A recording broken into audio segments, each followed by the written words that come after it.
दोस्तों एक जगह निकाह हो रहा होता है और निकाह में जिस लड़के की शादी हो रही होती है, वो लड़का ये कहता है कि पहले मुझे ये बताओ कि मुझे दहेज में क्या-क्या मिल रहा है।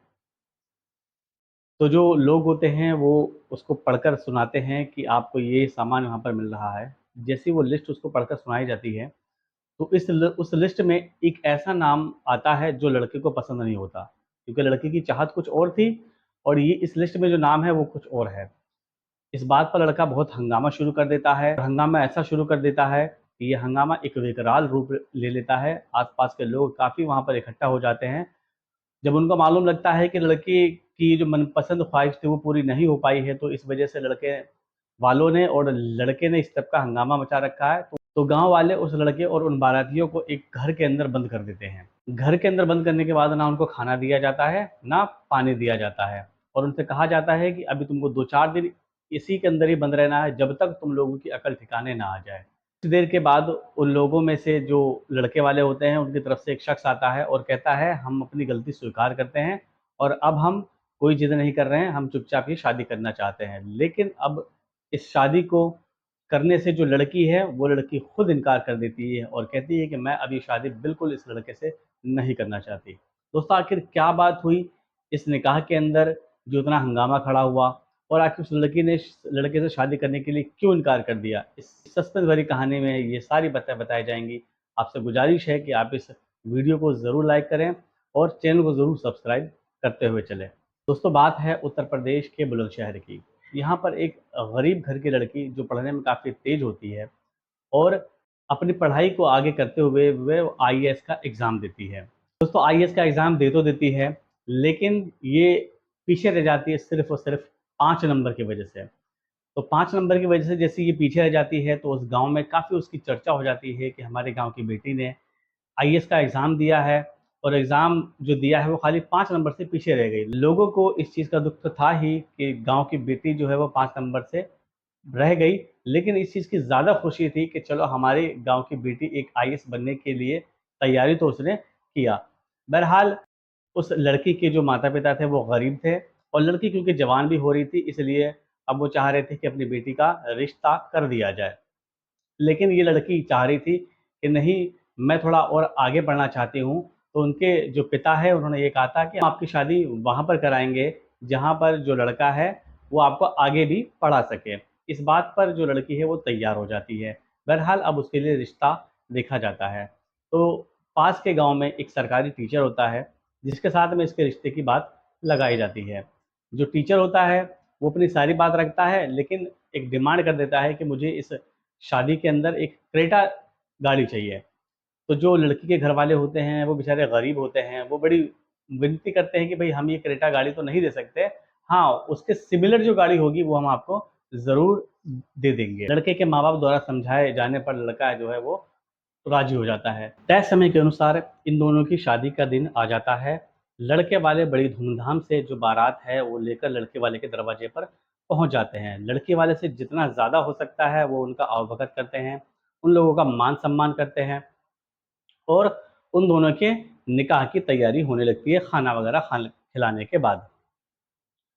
जैसे ही निकाह की तैयारी होने वाली होती है तो ये लड़का एक अजीब फ़रमाइश कर देता है जिसको सुनकर सब हैरान हो जाते हैं। ये लड़का कहता है कि पहले मुझे ये बताया जाए कि मुझे इस शादी के अंदर क्या-क्या मिल रहा है। शख्स द्वारा क्या-क्या मिल रहा है, उसकी एक पूरी लिस्ट सुनाई जाती है, एक-एक करके सब चीज़ का नाम बताया जाता है, लेकिन उन नाम में एक नाम इसको ऐसा सुनाई पड़ता है, जिसको ये लड़का पसंद नहीं करता। दोस्तों, इस लड़के की डिमांड थी कि शादी के अंदर क्रेटा गाड़ी दी जाए, लेकिन इसको मिलता मारुति सुजुकी है। जिसकी वजह से ये एकदम गुस्सा हो जाता है और इस शादी के अंदर एकदम बवाल खड़ा कर देता है, शोर-शराबा कर देता है, इतनी उल्टी-सीधी बातें लड़के वालों को बोलने लगता है। ये बखेड़ा इतना ज़्यादा बड़ा हो जाता है कि आस-पास के जो लोग हैं वो भी इकट्ठा जा हो जाते हैं, आस-पास के जो गाँव के लोग हैं वो भी इकट्ठा हो जाते हैं। जब आस-पास के गाँव के लोग भी आ जाते हैं और उनको मालूम ये लगता है कि इस लड़के ने ये डिमांड कर रखी थी और ये डिमांड उसकी पूरी नहीं हुई, जिसकी वजह से ये इतना बखेड़ा खड़ा कर रहा है, यानी कि एक दहेज लोभी है और इसकी मनपसंद की चीज़ ना मिलने की वजह से ये इतना बखेड़ा कर रहा है। तो उसी भीड़ के अंदर एक बुजुर्ग होते हैं, जो कुछ लोगों से बातचीत करने के बाद एक फैसला लेते हैं और उस फैसले के अनुसार लड़का, लड़के के घरवालों और जितने भी बाराती आए थे उन सबको एक घर के अंदर बंद कर दिया जाता है और उनसे कहा जाता है कि तुम दहेज लोभी हो, तुम लोगों ने दहेज को इतना आम कर रखा है कि एक गरीब घर की लड़की की शादी होने में बड़ी दिक्कतें होने लगती है। तुम लोगों को एक ऐसा सबक मिलना चाहिए जो आने वाली जनरेशन के लिए एक सबक हो। वो लोग उनको एक घर के अंदर बंद कर देते हैं, ना उनको खाना दिया जाता है, ना उनको पानी दिया जाता है। वो लोग जो लड़के वाले होते हैं बड़ा परेशान हो जाते हैं कि ये हमारे साथ में क्या हो रहा है। बहरहाल थोड़ी देर के बाद लड़के वालों में से एक शख्स आता है और कहता है कि भाई साहब हमसे गलती हो गई, हम अपनी गलती को स्वीकार करते हैं और अब हम ये शादी करने के लिए तैयार हैं, हमें माफ़ कर दीजिए, हमें जो मिल रहा है हम उसको एक्सेप्ट कर लेंगे। दोबारा निकाह के लिए तैयारी होने लगती है, लेकिन अब यहाँ पे टर्निंग पॉइंट तब आ जाता है जब लड़की आ जाती है बीच में और लड़की कहती है कि मैं इस शख्स से अब बिल्कुल भी शादी नहीं करूँगी। दोस्तों लड़की अपनी ज़िद पर आ जाती है कि इस दहेज लोभी है, मैं इसके साथ में बिल्कुल भी शादी नहीं करूँगी और होता ही ऐसा है। उन दोनों की शादी नहीं होती, ये शादी वहीं पर टूट जाती है। क्योंकि ये लड़की जो है वो पढ़ने-लिखने में काफ़ी तेज़ थी। 2-3 साल के बाद वो फिर से आईएएस का एग्ज़ाम देती है और इस बार इस एग्ज़ाम के अंदर वो पास हो जाती है। दोस्तों जब ये लड़की पास हो जाती है तो उसके पास होने की खबर एक इस गाँव के अंदर आग की तरह फैल जाती है। और लोगों में ये बातें होने लगती है कि जिस लड़की की शादी टूट गई थी दहेज की वजह से, आज वही लड़की आईएएस बन गई है। तो उसके घर पे रिश्तों की जो लाइन लग जाती है और जैसे ही ये खबर उन लड़के वालों को पता लगता है जिन्होंने अपनी डिमांड पूरी ना होने की वजह से ये रिश्ता तोड़ दिया था, तो वो लोग भी बड़ा पछताते हैं और अपने बेटे को बहुत डाँटते हैं कि तुम्हारी ज़िद की वजह से आज हमारे घर के अंदर एक आईएएस बहू आते-आते रुक गई।